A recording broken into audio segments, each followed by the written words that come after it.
Friends, it's Velvet. I am here with my latest junk journal, and here I am just showing you what I'm putting on the front cover. It started with a cluster that I had made, and then I pulled some cardboard, some packaging material, and then some um, cotton. And I'm going to go ahead and glue those together so that they can go right on the cover here. And then inside, as you know, I had already sewn in the signatures, but then I also glued on that front page there and made spaces for tags. And I did just a little bit of decorating on the inside, just things that I had right on hand, things that I could paper clip in or glue real quickly. Nothing elaborate, really.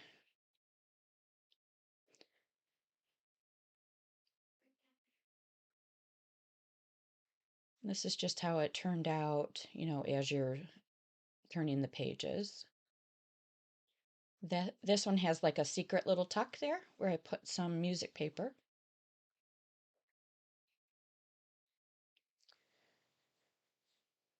And that one is just a design. It's not a tuck or anything.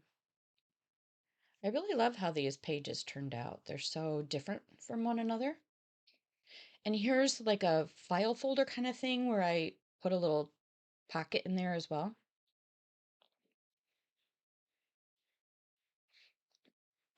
Excuse me.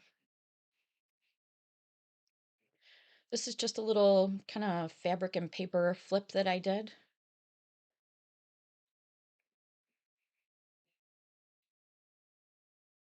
And all of the things that I used to decorate these pages I already had made, so and there's a little tuck there. Book pages, lots of coffee dyed paper. I put another one of my clusters in there. I love that cluster. I love how that turned out. Of course, that I used some 49 Market stuff there, and you know how I love that stuff.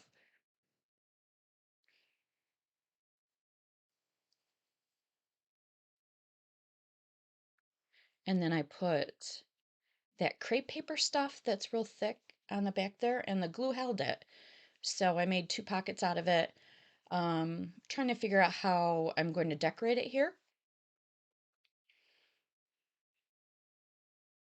I had pulled out like some peachy pink little appliques that I thought might look nice.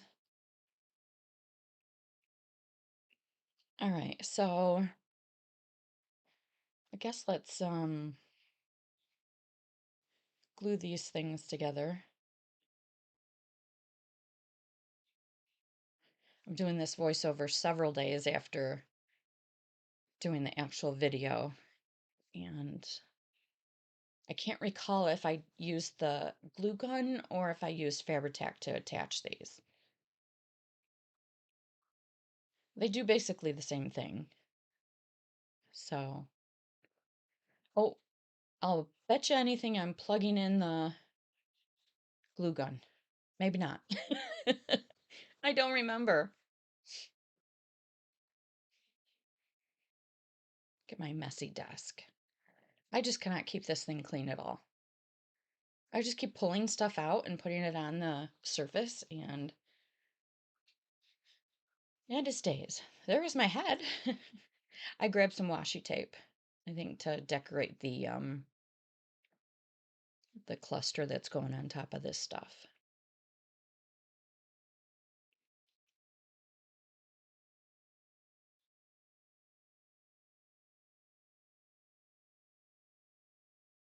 I'm just trying to figure out how I want this to to look. I know that I want some of that cardboard to show because I kind of peeled it up and made it look grungy, kind of a shabby chic look.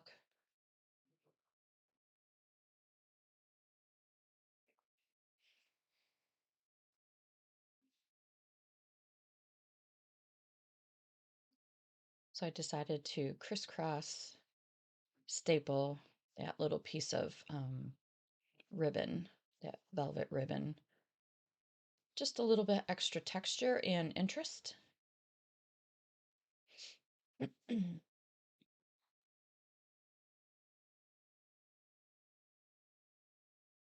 My washi fell all apart,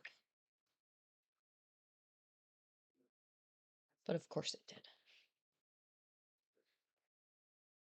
I don't do the smart thing when I put things away and ensure that things aren't going to unravel or fall or get ripped when put in a drawer or something. So that's my own fault.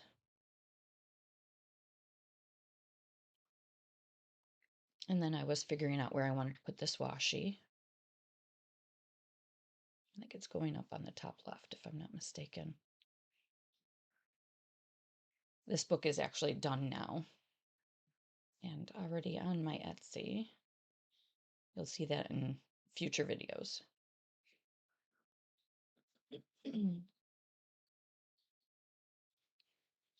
Apologies if you can hear the TV. I'm in my office upstairs doing this, and the TV's on in the living room, and I've got the door shut, but my husband watches TV very loud.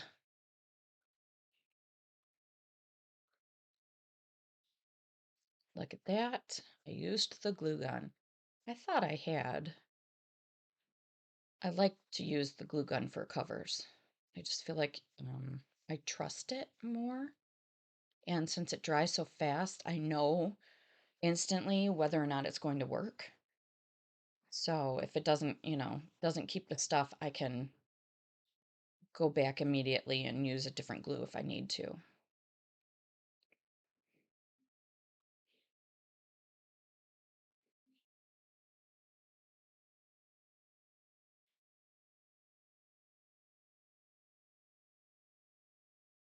And there I'm just using the silicone kind of spatula that came with the glue gun to get that fabric right into that glue without burning my fingers.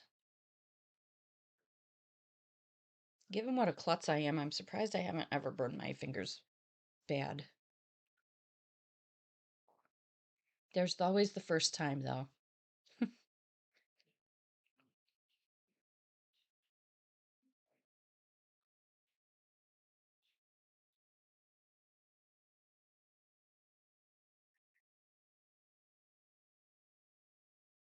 And then when I put this down, I kind of look at it afterwards and say, oh, none of that cardboard showing.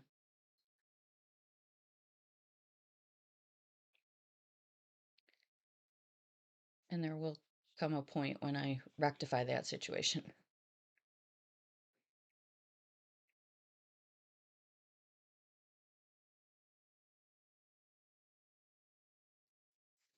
Uh-oh, there's Odin barking. Sorry about that.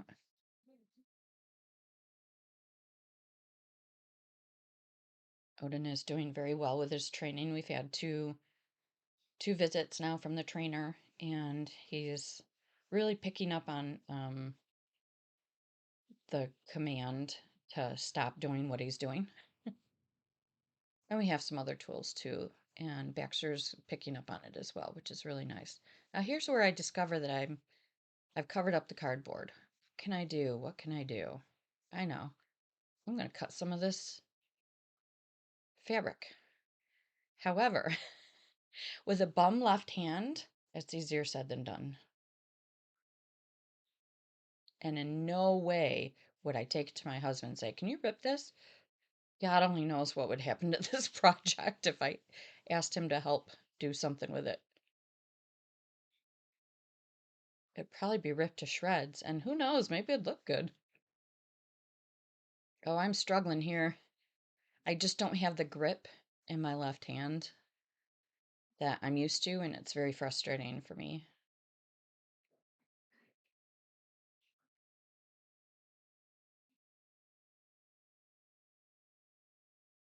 I do love the rip there, though.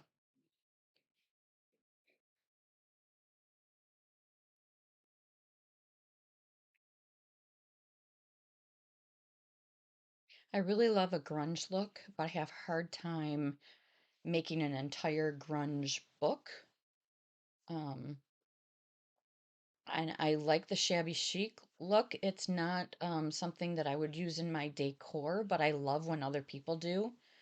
And I love books that are made in the shabby chic genre. I just think it's so pretty. I would call this book more shabby chic than grunge, but it's definitely leaning towards grunge, which is the whole idea of shabby chic, right?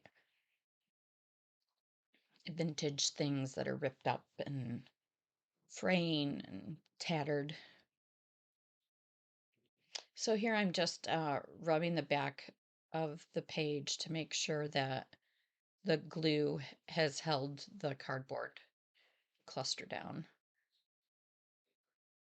Just double checking it.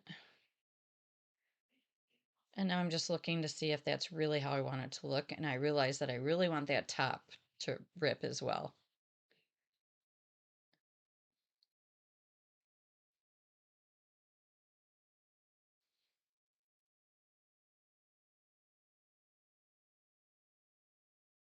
I do really like that look. I ended up really loving this cover. I think my favorite thing to do is clusters, to be honest with you. I never would have thought that because I used to struggle. You know, it's hard to cover up things that you think are pretty and nice, but clusters are really all about the layers, and maybe something's peeking through, or maybe you covered it completely, but it's just adding to the depth and the texture and the interest, I think. And so I've learned to embrace that.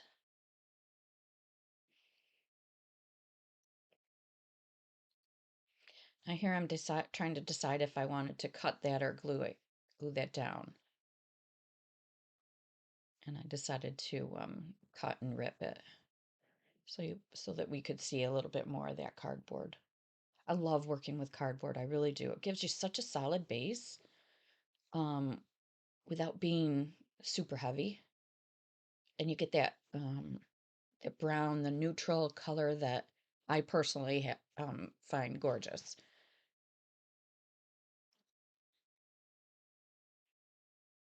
Mm. And really, it can go with anything. You could throw pink on there and it would look good. Green.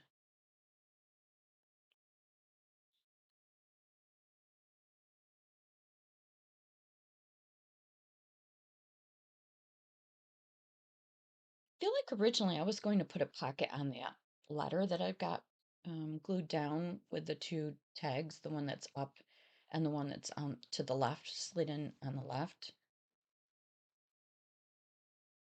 Don't know what I'm doing here in the background. Oh, I am finding some decorations because I decided originally this video was only going to be decorating the cover. And then I decided, well, why not just decorate the book? Why not get it done, right? So I'm trying to figure out what I want to go on there or tucked in.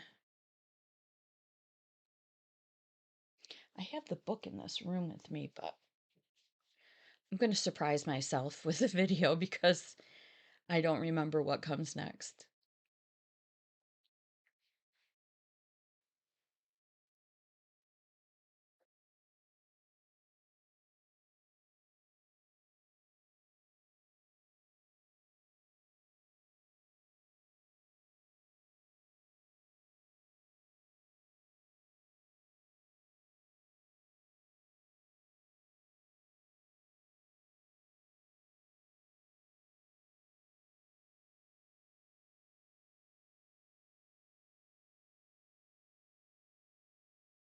This book definitely ends up with a lot of Tim Holtz and 49 and Market in it.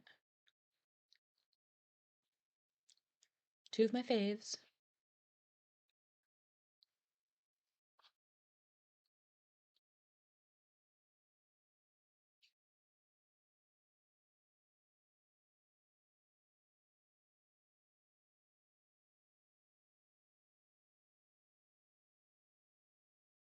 And I do remember now what I did with this page, and I really love how it turned out. And I think I'm going to try and mimic it for a cover. for a cover embellishment. See the frame with the lady in the back, and you can see the letter back there too.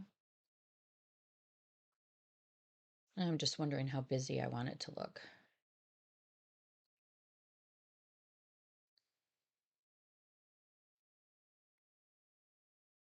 I may speed up part of this video where it doesn't look like I really need to do any talking over top of what I'm doing.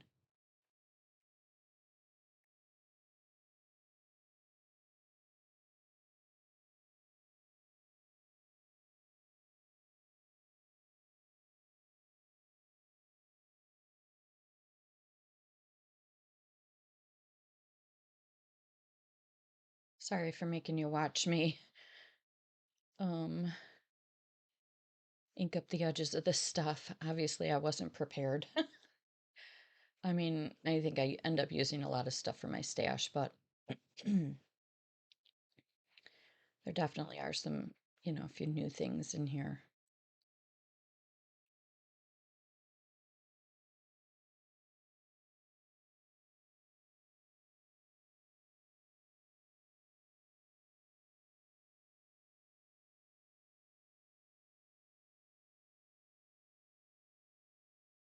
So if you're doing something like this, you want to make sure that um, you do right around the edge of the frame opening so that it doesn't pull up. Unless, of course, you want it to pull up.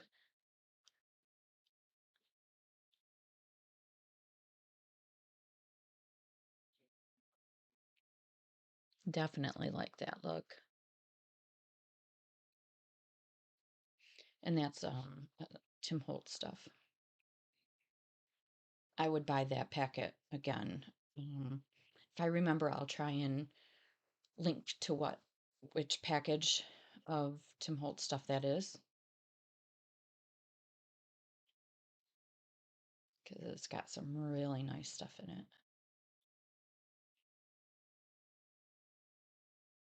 So here I'm just trying to add, find something that I think looks good. I tried that one flower and I thought it was just a little too, oops, there goes Odin again. I thought it was just a little too something or other, too pink, too pale, I don't know. But I liked the leaves on there just for a little bit of contrast. And then that is just an embellishment, a little, number embellishment that I had made. I just take some leftover coffee dyed paper, scraps and things, and just stamp on them. I may have done that in a previous video too, but I love how those turn out.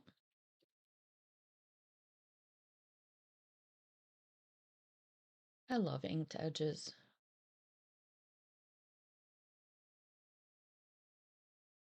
Just really, sometimes it makes things stand out, and then other times it just helps blend things into whatever you're attaching it to. If you're trying to mix two colors, but the common theme is neutral, and you use like a neutral brown, like a distress ink or something, it can really help you marry the two colors together.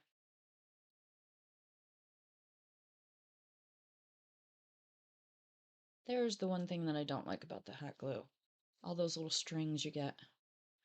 And I have tried the glue stick things that supposedly don't leave strings. Yes, they do. If you know of one that doesn't, please let me know, because it just drives me crazy. And I'm one of those people who is not a big fan of getting my fingers and hands dirty. I may have mentioned this before, but I used to be terribly OCD about hand washing back when I was in like my 20s and maybe early 30s. And,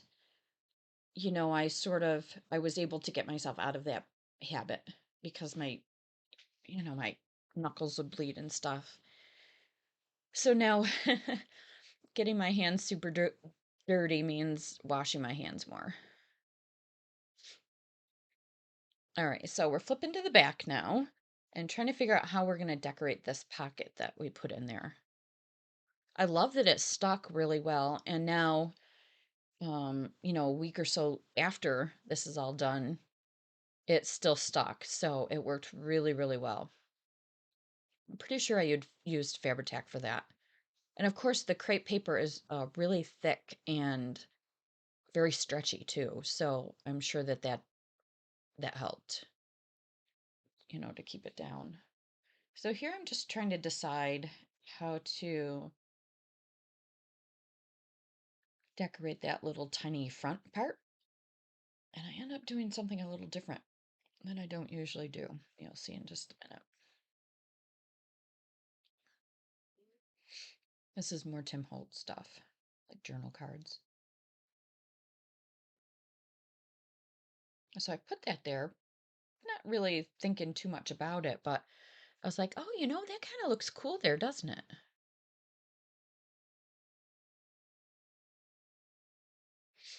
So I ended up gluing it down and then putting in a couple tags. I think what ended up happening was um, my husband had come down to the basement, and the whole reason for this voiceover is that he was talking. He was talking to the dogs, and he was talking to himself, and he was trying to straighten things up. And I'm like, oh, this is just not working. So I decided I was just gonna do it this way.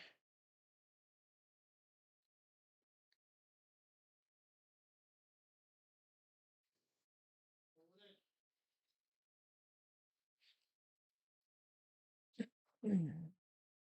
So here I'm just putting the glue on the bottom half of this so that it only covers that one little front pocket, and then just kind of sticks up, and it just it just helps fill the empty space there, I guess. And of course, all of these cards and the tags that I had made can act as journaling spots because the backs are empty, white or neutral anyway.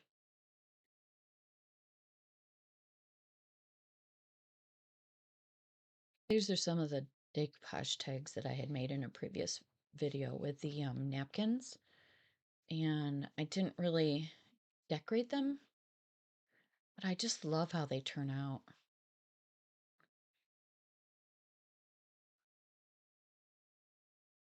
So it does look like I did put a little bit of decoration on there, a clear sticker it looks like, and maybe something else here or there, but nothing that would take away from that pretty design from the napkin.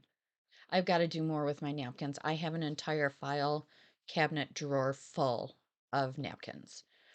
I've put a bunch of them on Etsy, and like one of each, so you get like 15 different ones. I easily have 30 different types of napkins in that drawer, probably closer to 50. So, I mean, how many of those am I really going to need? But you find a pack of napkins that you like, you buy the whole thing, knowing you're only going to use like two or three at most. So that's why I was trying to sell them pretty inexpensively so that I could just share the wealth, and make room in my drawer.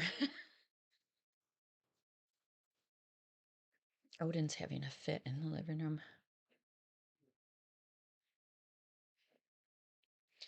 So here I think the video is almost coming to an end.